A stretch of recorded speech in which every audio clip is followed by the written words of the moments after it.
Assalamualaikum warahmatullahi wabarakatuh. Perkenalkan, nama saya Widya Sofia dengan NIM A1A2210069. Saya dari kelas reguler A angkatan 2021 Prodi Pendidikan Sejarah Universitas Jambi. Tujuan dibuatnya video ini untuk memenuhi tugas ujian akhir semester pada mata kuliah Psikologi Pendidikan dengan dosen pengampu Ibu Lisa Rukmana MPD.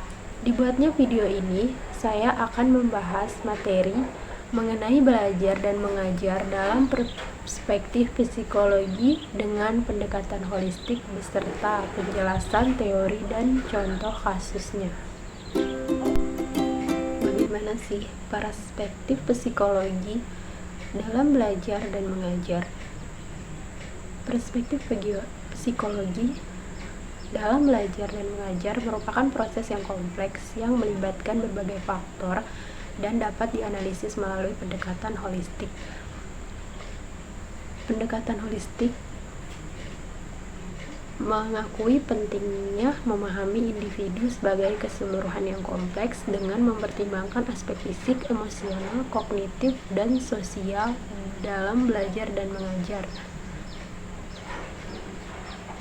Pendekatan ini menjadikan manusia sebagai entitas yang kompleks dan pendidikan yang efektif harus diperhatikan dari berbagai dimensi kehidupan mereka.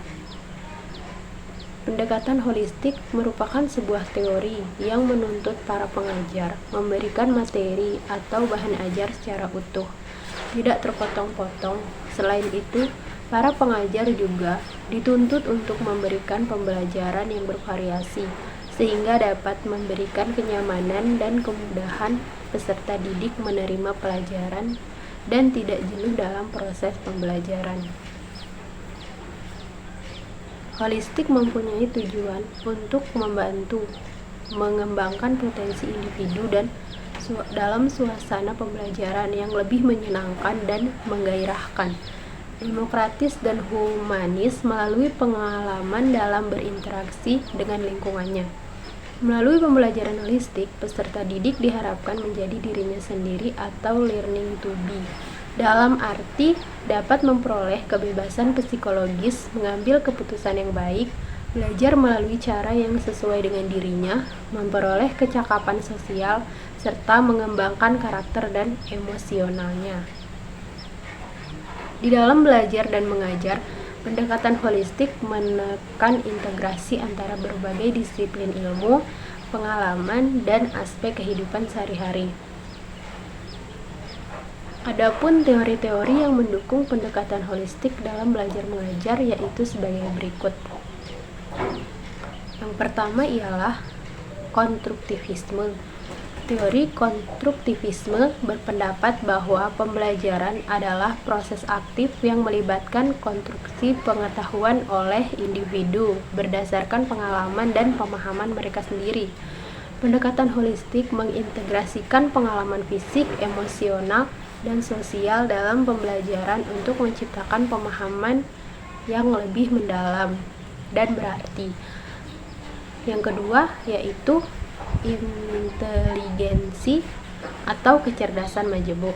Teori kecerdasan majemuk yang Howard Gardner mengakui bahwa setiap individu memiliki kecerdasan yang berbeda-beda, seperti kecerdasan verbal, linguistik, logika matematika, kinestetik, musikal, visual ruang, interpersonal, intrapersonal, dan naturalis. Pendekatan holistik dalam belajar dan mengajar mempertimbangkan variasi kecerdasan ini, sehingga memungkinkan setiap individu untuk mengembangkan potensi mereka secara menyeluruh.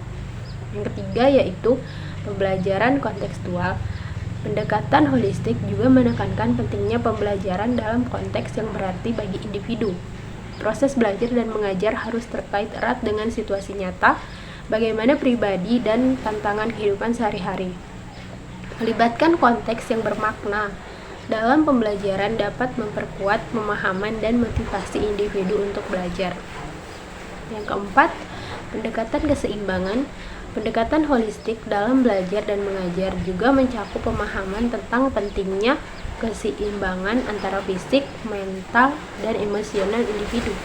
Keseimbangan ini dapat mencakup waktu istirahat yang cukup, aktivitas fisik, pola makan yang sehat, dan perhatian terhadap kesejahteraan emosional individu.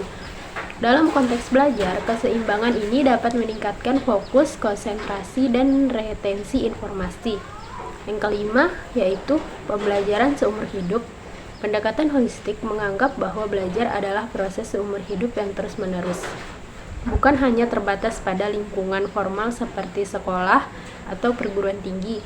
Belajar dapat terjadi melalui pengalaman sehari-hari, interaksi sosial, refleksi pribadi, dan eksplorasi mandiri dengan memandang belajar sebagai proses yang holistik. Individu didorong untuk terus mengembangkan pengetahuan dan keterampilan mereka sepanjang hidup. Itulah tadi kelima teorinya. Selanjutnya saya akan memberikan 2 contoh kasus yang dapat mengilustrasikan penerapan pendekatan holistik. Contoh kasus yang pertama ialah seorang guru mengajar di salah satu sekolah yang memiliki siswa dengan berbagai tingkat kemampuan yang berbeda. Dalam proses belajar mengajar menggunakan pendekatan holistik, guru tidak hanya menuntut siswa dalam pengetahuan saja, tetapi juga memperhatikan aspek fisik, emosional, kognitif, dan sosial siswa tersebut. Guru tersebut menggunakan berbagai strategi mengajar yang sesuai dengan diri siswa. Untuk contoh kasus yang kedua ialah apabila seorang guru menemukan siswa yang sulit mencerna materi dan suka bermalas-malasan. Yang perlu dilakukan oleh seorang guru ialah menasehati dan memotivasi siswa tersebut agar di dalam dirinya atau jiwanya mempunyai keinginan untuk belajar lebih giat, karena dalam pendekatan holistik memotivasi siswa supaya semangat dalam belajar.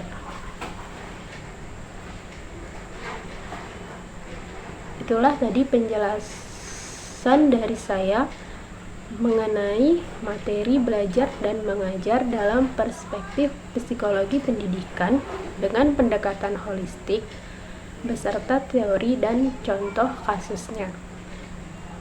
Kurang lebihnya saya mohon maaf. Wassalamualaikum warahmatullahi wabarakatuh.